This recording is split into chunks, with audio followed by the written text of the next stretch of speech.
biology, we will start with the another three invertebrate phylum, that is mollusca, arthropoda, and echinodermata.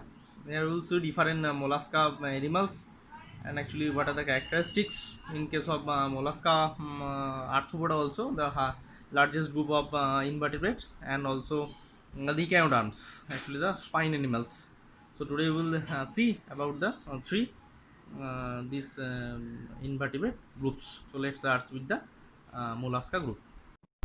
Now in next that is phylum, that is arthropoda, that is we know that jointed legged animal. Example: crayfish, crab, millipede, centipede, insects, scorpions, and spiders. So this phylum has the largest number of species in the animal kingdom. These animals have jointed limbs, one pair each on some or on all body segments. There is an exoskeleton made of chitin. They cast off their exoskeleton during growth in early life, which is regrown. The casting off and the regrowing of the exoskeleton is collectively called the molting. So it is actually the process which is shown by arthropod groups.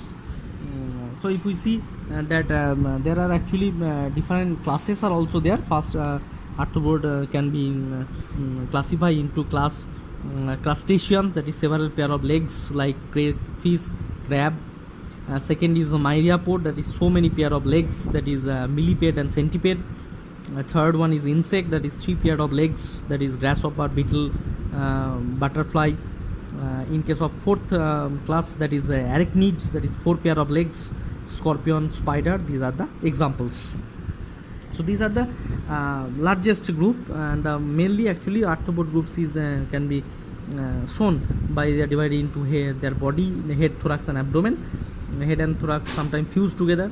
Some appendages for various purpose like feeding, walking, running, etc. So the thorax also three pair of jointed legs, two pair of wings sometimes. These are the mainly characteristics by which we can mainly identify the arthropod group. Now move on to the another group, that is called the phylum mollusca, that is snail, slug, oyster, mussel, clam, squid, and octopus. These are the example. These animals have soft unsegmented body with a hard calcareous shell to protect the soft body. They have a muscular foot to help in locomotion and also to act as a weapon in some cases.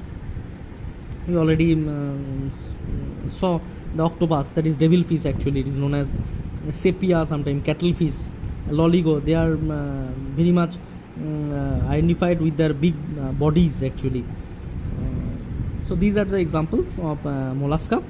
Now move on to the another topic, that is called the phylum echinodermata. So a spiny skinned animal. Example: starfish, brittle star, sea urchin, sea cucumber. So mainly echinoderms are unsegmented marine animals. They have exoskeleton and a spiny surface.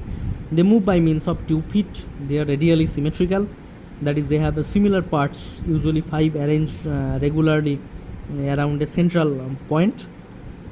So actually the starfish, brittle star, sea urchin, sea cucumber are the examples. By their characteristics we can see the characteristics of echinoderms. Now actually after this invertebrates group, we will move on to the phylum chordata.